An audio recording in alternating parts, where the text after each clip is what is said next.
ఎముకలను గట్టిపరిచి నడుము నొప్పిని నయం చేసే ఈ గోందు లడ్డును ఎలా చేసుకోవాలో చూద్దాము. ఇది ఎవరైనా ప్రతి ఒక్కరూ రోజుకో లడ్డు తింటే ఆరోగ్యంగా ఉంటాము.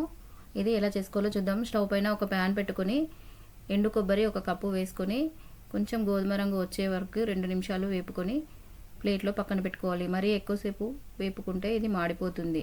ఇదే ప్యాన్ను స్టవ్ పైన పెట్టుకొని పావు కప్పు గసగసాలు వేసుకొని చిటపట అనేంత వరకు వేపుకోవాలి. ఇవి కొంచెం వేగాక తీసుకొని ప్లేట్లో వేసుకోవాలి. ఇదే ప్యాన్లో 1 టేబుల్ స్పూన్ నెయ్యి వేసుకొని నెయ్యి వేడయ్యాక దీనిలో బాదాం వేసుకోవాలి పావు కప్పు. కొంచెం నెయ్యి ఎక్కువే పడుతుంది దీనికి.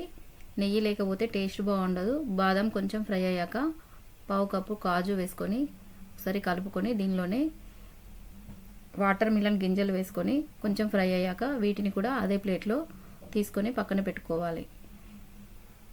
ఇందులో నెయ్యి లేకపోతే టేస్ట్ రాదు.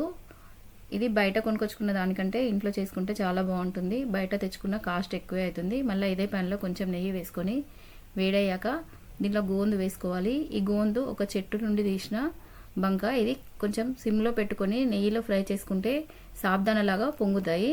ఇవి మంచిగా ఫ్రై అయ్యాక ఒక బౌల్లో తీసుకొని పక్కన పెట్టుకోవాలి. చల్లారాక వీటిని మిక్సీ చేసుకోవాలి. అంతవరకు 1 కప్పు గోధుమ పిండి 1 టేబుల్ స్పూన్ శనగపిండి వేసుకొని నెయ్యిలో ఫ్రై చేసుకోవాలి. కొంచెం నెయ్యి మీదికి వచ్చేంత వరకు ఫ్రై అయ్యాక ఈ గోందును బరక పట్టుకొని ఇందులోనే వేసుకొని ఒక 5 నిమిషాలు సిమ్లో పెట్టుకొని కలుపుతూ ఉండాలి. ఇది కొంచెం ఫ్రై అయ్యాక తీసి పక్కన పెట్టుకొని ఇదే ప్యాన్లో 1 కప్పు బెల్లం 250 గ్రాములు పడుతుంది. కప్పు బెల్లం. ఈ బెల్లం అంతా కరిగి పాకం వచ్చేంత వరకు ఇలా ఉడికించుకోవాలి. మధ్య మధ్యలో కలుపుతూ ఉండాలి, కిందికి మాడకుండా ఉంటుంది. 1 కప్పులో వాటర్ తీసుకొని బెల్లంను దానిలో వేసుకుంటే కొంచెం ఉండలాగా రావాలి. ఇలా వచ్చిందా లేదా ఒకసారి టెస్ట్ చేసుకొని చూసుకోండి. ఇలా వచ్చాక ఫస్ట్ వేపుకున్న మిశ్రమాన్ని అంతా ఇందులో మెల్లిమెల్లిగా వేసుకుంటూ కలుపుకోవాలి. అంతా కలిసేలాగా కలుపుకున్న తర్వాత స్టవ్ ఆఫ్ చేసుకోవాలి.